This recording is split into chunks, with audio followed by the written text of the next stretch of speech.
جی بسم اللہ الرحمن الرحیم. مائی ڈیئر اسٹوڈنٹس السلام علیکم. کانسٹیٹیوشنل ڈیولپمنٹس ان پاکستان کے حوالے سے ہم آج اپنے نیکسٹ لیکچر کا آغاز کرتے ہیں. لاسٹ لیکچر میں ہم نے جو ہے وہ dissolution of the constituent assembly کی بات کی تھی کہ کس طرح سے اس وقت کے جو گورنر جنرل تھے انہوں نے اس کانسٹیٹوئنٹ اسمبلی کو، جو کہ اپنی 7 سال کی ٹرم پوری کر چکی تھی اور 7 سال کی ایکسرسائز کے بعد وہ کسی فائنل ڈرافٹ کے اوپر، کانسٹیٹیوشنل ڈرافٹ کے اوپر جو ہے وہ ایگری کر رہی تھی، اور کس طرح سے انہوں نے اپنے ایک ذاتی گین کے لیے، ایک پرسنل بینیفٹ کے لیے انہوں نے کس طرح سے اس اسمبلی کو ڈیزالو کر دیا، اور کس طرح سے ہم دوبارہ 0 پوائنٹ پہ آگے کھڑے ہو گئے. تو اس سے آگے پھر ہم بات کو لے کے چلتے ہیں کہ اس ایکٹ کو پھر جو گورنر جنرل کا ایکٹ تھا of dissolution of the constituent assembly that was challenged by the president of the constituent assembly mister Maulvi تمیز الدین Khan who was the speaker, who was the president of that assembly. So he filed 2 writ petitions in the Sindh High Court. Number 1, writ petition of mandamus, and another writ of quo warranto. In these writ petitions he alleged that the act of the Governor General, it is unconstitutional, ultra vires, without jurisdiction, and this is illegal, and this is a clear interference in the affairs of the Constituent Assembly, and the Governor General cannot prevent the Assembly and cannot prevent me being the President of this Assembly to work accordingly, and this act is unconstitutional. So this was his assertion کہ جی constituent assembly کو کام کرنے سے governor general صاحب اپنے کسی executive order کے ذریعے جو ہے وہ نہیں روک سکتے. تو اس کے لیے انہوں نے 2 ریٹ پٹیشنز فائل کی، جیسے کہ ہم نے بات کی کوو ورنٹو اور مینڈمس.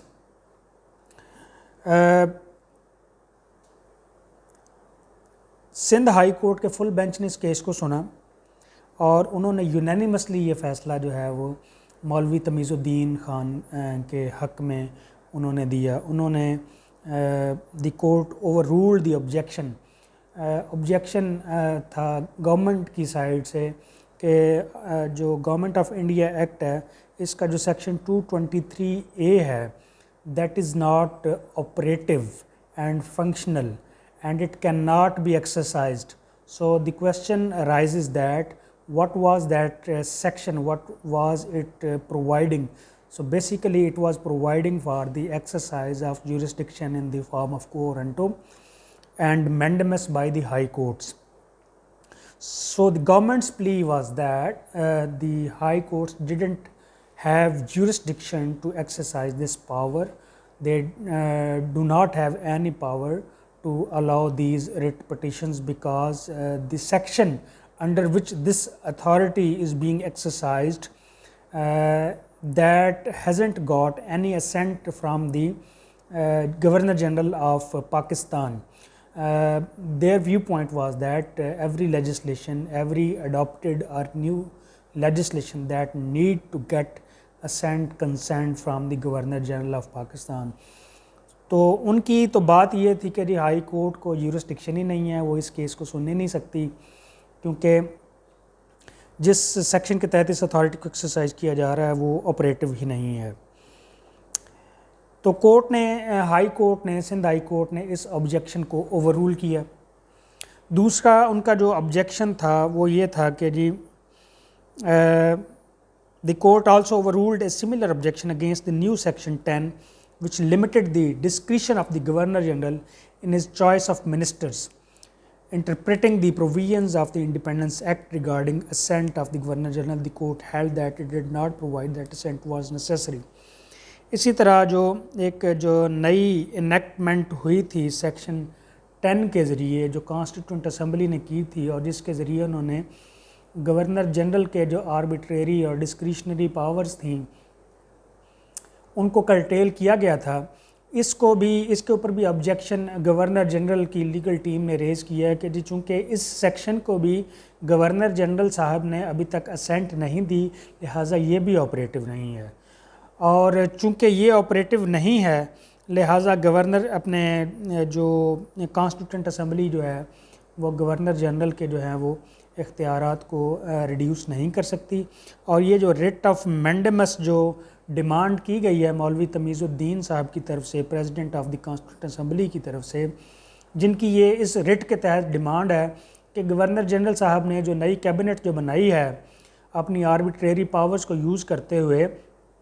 that is not valid because the discretionary powers have been curtailed under section 10A of the act, but the viewpoint of the governor general's legal team was that as this section hasn't got any assent from the governor general, that's why the discretionary powers of the governor general they are intact and they are still functional. تو اس میں جو ہے پھر court نے جو ہے وہ ان دونوں آبجیکشنز کو اوور رول کیا، اور کورٹ نے یہ آبزرو کیا کہ ہر جو بل ہے، ہر جو لاء ہے کانسٹیٹیوٹنٹ اسمبلی کا، اس کے لیے یہ قطعاً ضروری نہیں ہے کہ وہ لازمی طور پر جو ہے وہ گورنر جنرل کی جو ہے وہ اس کے حوالے سے اسینٹ لی جائے، اور اس میں کورٹ نے آبزرو کیا کہ when his majesty's own intervention to give validity، اور انہوں نے کہا کہ جب جو کنگ یا کوئن ہے انگلینڈ کا، جب اس کی ہی اتھارٹی نہیں رہی اسینٹ دینے کی، تو پھر وہ جو اتھارٹی ہے اس کو ایکسرسائز کرنے کا کلیم ہز میجسٹی کے کسی ریپریزنٹیٹیو کا کیسے ہو سکتا ہے؟ تو چونکہ یہ ان کا کنگ کوئن کا نہیں ہے، لہٰذا گورنر جنرل بھی اس کو as a matter of right جو ہے وہ کلیم نہیں کر سکتا۔ سندھ ہائی کورٹ نے جو ہے that was indeed mindful of its previous rulings in which it had held that there is no limit imposed upon the legislative powers of the constituent assembly. Sindh high court نے اس سے پہلے بھی متعدد فیصلوں میں اپنے یہ ڈیسائیڈ کر چکی تھی، یہ ڈکلیئر کر چکی تھی کہ کانسٹیٹیوٹنٹ اسمبلی جو ہے یہ بڑی ایک انوویٹو ایک اسمبلی ہے، اور یہ ایک نارمل لیجسلیچر سے ایک ڈیفرنٹ ایک باڈی ہے جو ایک اسپیسیفک پرپز کے لیے کانسٹیٹیوٹ کی گئی ہے، جس کا آبجیکٹو جو ہے وہ کانسٹیٹیوشن فریم کرنا ہے، اور جب تک یہ کانسٹیٹیوشن کو فریم نہیں کر لیتی، جب تک یہ اپنا آبجیکٹو پورا نہیں کر لیتی، اس وقت تک اس کو ڈیزالو نہیں کیا جا سکتا، اور یہ ایک آٹونومس باڈی ہے، یہ ایک سوورن اتھارٹی ہے جو کہ لیجسلیشن کرنے کے حوالے سے، قانون سازی کرنے کے حوالے سے مکمل طور پر با اختیار ہے۔ اسی طرح سے انہوں نے جو ہے وہ فیڈرل کورٹ کے بھی کچھ ڈیسیژنز کو انہوں نے سندھ ہائی کورٹ نے کوٹ کیا، جو کہ اس سے پہلے 1955 سے پہلے فیڈرل کورٹ مختلف کیسز میں پروکلیم کر چکی تھی، جس کے تحت فیڈرل کورٹ بھی یہ اپ ہیلڈ کر چکی تھی کہ بھی جو گورنر جنرل کی جو اسینٹ ہے وہ تمام لیجسلیشنز کی پاسنگ کے لیے اور ان کے آپریٹو ہونے کے لیے یہ ضروری نہیں ہے۔ On the power of the Governor General to dissolve the Constitution, it was held that the Indian Independence did not contain any express provision for dissolution of the Assembly.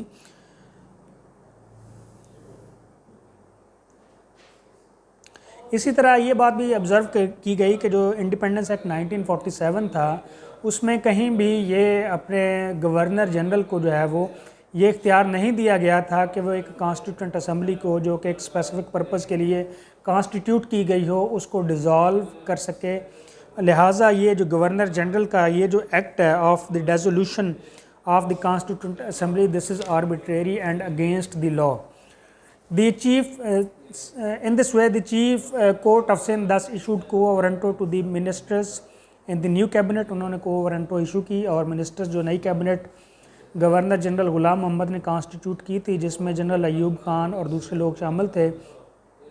Court نے quo warranto issue کرتے ہوئے انہوں نے اپنے اس کو کام کرنے سے روک دیا، اور ریٹ آف مینڈمس بھی الاؤ کی، اور انہوں نے کہا کہ جی یہ جو گورنر جنرل کا جو ایکٹ ہے dissolution of the constitution assembly, this is ultra vires and against the law, and the constituent assembly can run its affairs as to its own will, and the president of the constituent assembly can summon the sessions of the assembly۔ اس کے بعد جو federal government ہے انہوں نے appeal file کی 21 مارچ 1955 کو federal court میں. Unfortunately یہ جو سندھ ہائی کورٹ کا جو ڈیسیژن تھا جو کہ بڑا لاجیکل اور ایک پروڈنٹ ڈیسیژن تھا, that couldn't be held in the federal court, in the apex court, in the Supreme Court of Pakistan in this appeal which was filed on 21st March 1955, and in this court this case was decided in favor of the government of Pakistan by the majority of 4-1. Only one judge, Justice A.R. Cornelius, he dissented to this decision. In this decision the federal court they trashed the judgment of the Sindh High Court on technical basis. They didn't go to the actual content, actual allegations and actual questions of law raised in this case. Instead they kept the things around a few technical things, specifically around section 223A of the Government of India Act as adopted in Pakistan, by virtue of which the Sindh court issued the writ in favor of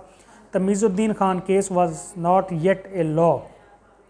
تو انہوں نے باقی تو کوئی بات سنی نہیں, باقی تو کسی بات پہ فیصلہ انہوں نے کیا ہی نہیں. وہ انہوں نے اسی بات پہ اس رٹ کو جو ہے وہ الاؤ نہیں کیا کہ جی جو سیکشن 223A ہے وہ اپنے اس کی چونکہ اسینٹ نہیں ہے گورنر جنرل کی طرف سے,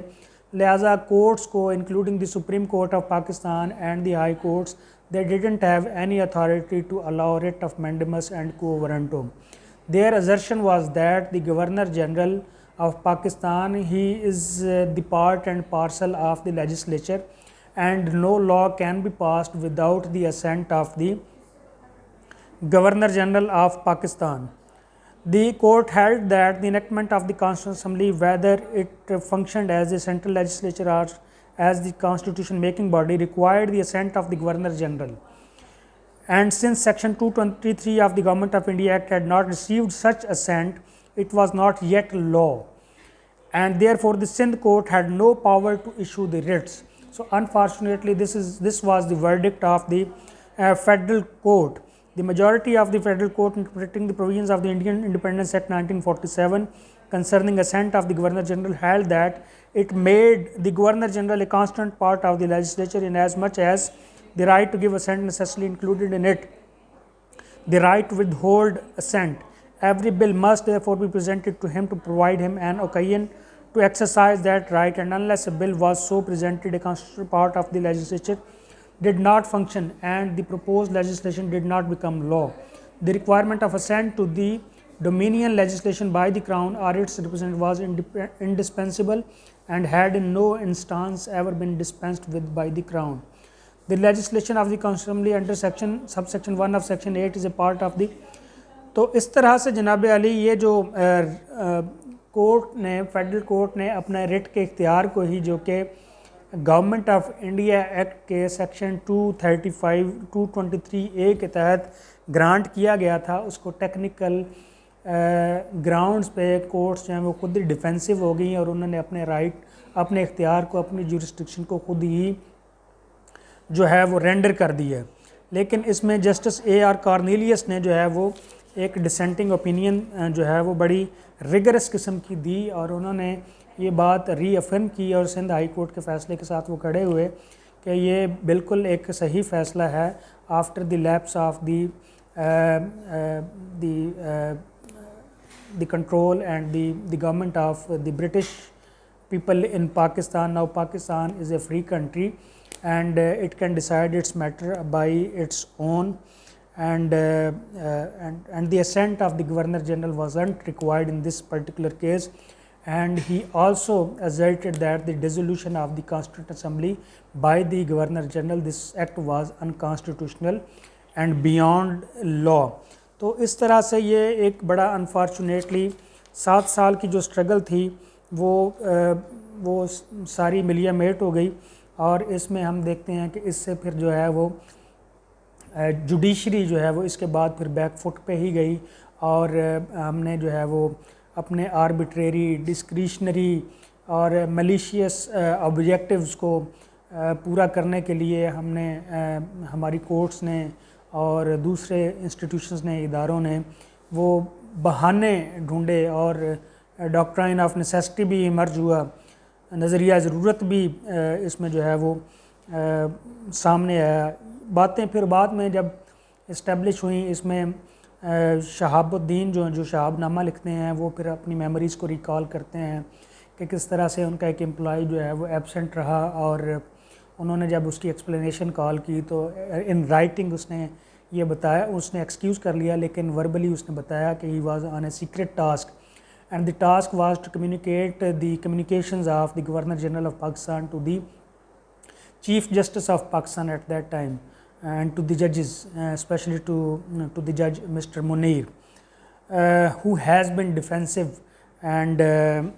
later in life about this judgment. تو یہ ایک ایسی ججمنٹ تھی جس نے نظریہ ضرورت کو اور اس نے ایک جو پاکستان کی جو ایک کانسٹیٹیوشنل ایک جو بیک بون تھی اور جو فاؤنڈیشن تھی اس کو ایک سویئر قسم کا سیٹ بیک جو ہے وہ بھی کاز کیا. اس میں اگر اس ساری صورتحال کو ہم ریورس کریں کہ اگر نہ کانسٹیٹیوئنٹ اسمبلی آپ کی ڈیزالو ہوتی, کانسٹیٹیوئنٹ اسمبلی آپ کو کانسٹیٹیوشن دیتی ود ان ڈیو ٹائم دیتی, اور یہ آپ کی جو ہیں وہ کورٹس اس طرح کی ڈیسیژنس پرائمریلی اور بڑی انیشیل سٹیج پہ جب ایک نیولی بورن سٹیٹ تھی اس وقت پروملگیٹ نہ کرتی, اور اگر اسی وقت رول آف لاء کو جو ہے وہ فالو کیا جاتا, ساورینٹی آف دی پارلیمنٹ کو اگر ایڈہیئر کیا جاتا اور سپرمیسی آف دی کانسٹیٹیوشن کو اگر جو ہے وہ اوبے کیا جاتا, تو شاید آج جہاں ہم کھڑے ہیں وہاں نہ ہوتا, شاید بنگلہ دیش بھی آج ہمارے ساتھ ہی ہوتا, ایک سیپریٹ اسٹیٹ کی صورت اختیار نہ کرتا. تو یہ تھا جی ایک brief overview of the Maulvi تمیز الدین خان کیس, اور اس میں جو ہے پھر فردر پہ ڈسکشن ہم بعد میں کریں گے. So that's it for today. Thank you very much for watching. Thank you.